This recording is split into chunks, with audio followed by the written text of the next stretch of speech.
Fungsi berikut ini adalah fungsi if. Fungsi if adalah sebuah fungsi logika yang digunakan untuk menentukan suatu keputusan berdasarkan suatu kondisi tertentu. Fungsi ini akan menghasilkan suatu nilai atau jawaban jika sesuai dengan kriteria yang disyaratkan.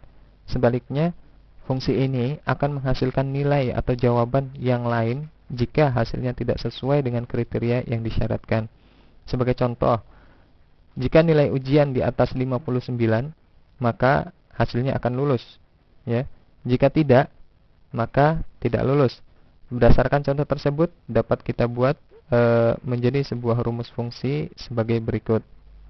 Ya, saya akan buatkan contoh tabelnya terlebih dahulu.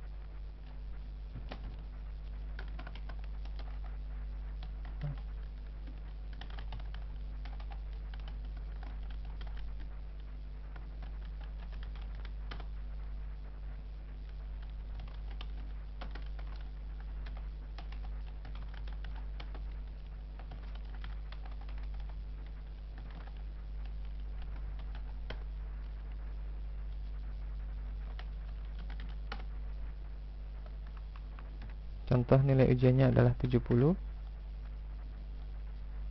53, 65, 50. Ya. Saya akan coba tuliskan.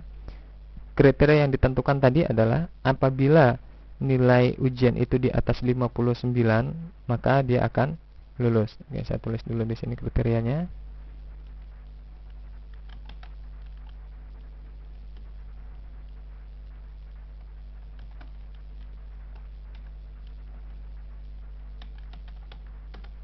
Ya. Maka apabila ada nilai di bawah 59, maka status dia pasti akan tidak lulus. Oke, kita coba membuat fungsinya. Di fungsi if itu terdiri dari 3 elemen, ya. Kita lihat di sini nanti. If, ya.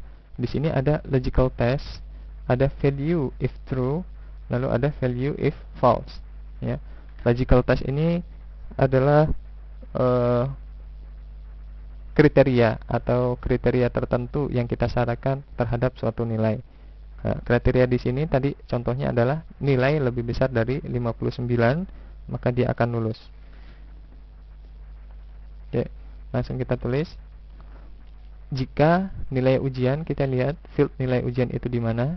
Di sini, ya, B2 lebih besar dari 59, maka ya, cara membacanya itu seperti itu, ya. Jika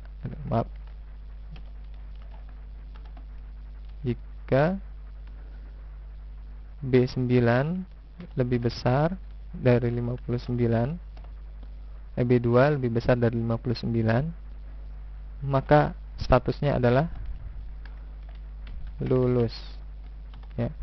Statusnya adalah lulus. Kita menginginkan siswa yang memiliki nilai lebih besar dari 59, maka dia akan lulus, statusnya akan lulus. Ya, ini adalah value jika logical test yang kita syaratkan itu benar. Ya, yang terakhir kita menentukan nilai apabila logik yang kita masukkan hasil yang terjadi tidak sesuai dengan logical test yang kita tentukan. Di sini sudah pasti tidak lulus. Oke. Kita tutup. Kita sudah memenuhi ketiga syarat yang harus ditentukan, yang harus dipenuhi dalam pengisian fungsi if ini. Kita kurung tutup terlebih dahulu, ya. Di sini kurung buka dan kurung tutup ini sangat berpengaruh sekali. Jika Anda salah memberikan fungsi kurung tutup dan kurung bukanya, bisa jadi fungsi yang Anda ketikkan itu akan salah, ya. Jika di sini menggunakan satu if, ya, kita tadi menggunakan fungsi satu if, maka di sini harus terdiri dari 3 fungsi ini, ya. Fungsi logical test, value if true, lalu ada value if false.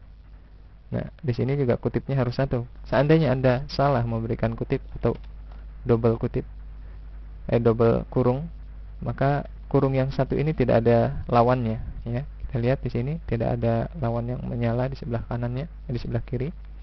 Kalau ini ada, artinya dia sudah cukup memenuhi. Ya, lulus. Tinggal kita copy ke bawah. Ya. Kita cek di sini. Nilai 53 tidak lulus, ya, karena nilainya di bawah dari 59. 65 lulus, lebih besar dari 59, 50 tidak lulus. Ya. Fungsi if ini walaupun terdiri dari 3 fungsi utama, logical test, value true if true, dan value is false. Yang saya berikan contoh ini adalah sampel sederhana, namun secara praktek mungkin nanti di depan kita akan menemui logical test yang isinya cukup rumit, dan value-nya itu juga menggunakan fungsi kembali, ya. Ini yang saya berikan adalah sampel sederhana yang akan sedikit memberikan gambaran kepada Anda bagaimana pemanfaatan atau penggunaan fungsi daripada if ini.